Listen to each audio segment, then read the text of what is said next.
અમારી સ્કૂલમાંથી આપેલો એક પ્રયોગ, તેની જોઈતી વસ્તુઓ: 2 ખાલી ડબ્બા, માટી, છોડ, છાણિયું ખાતર અને પાણી જોઈશે.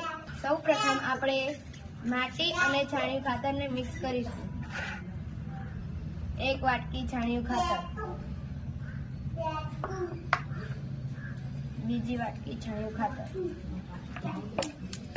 હવે 6 વાટકી માટીને લઈશું.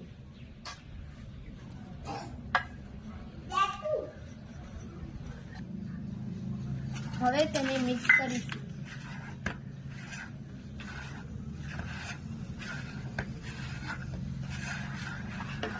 કર્યા બાદ 2 ડબ્બામાં સરખી માટી અને છાણિયું ખાતર લઈશું.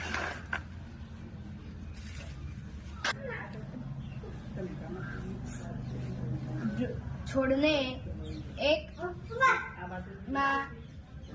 મૂળ સાથે રોપીશું.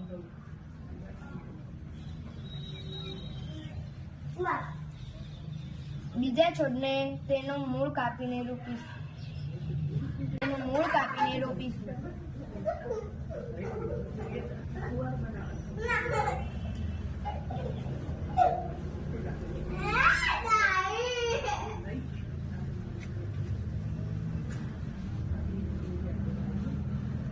હવે તેને એક સરખું પાણી દરરોજ આપીશું.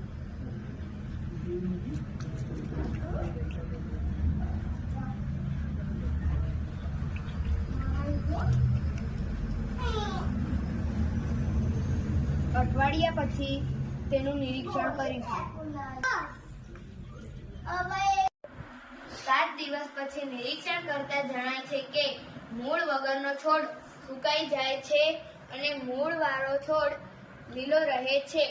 આ પરથી આપણે કહી શકીએ કે મૂળ પાણી શોષવાનું કામ કરે છે. મૂળવાળો છોડ લીલો રહે છે અને મૂળ વગરનો છોડ સુકાઈ જાય છે.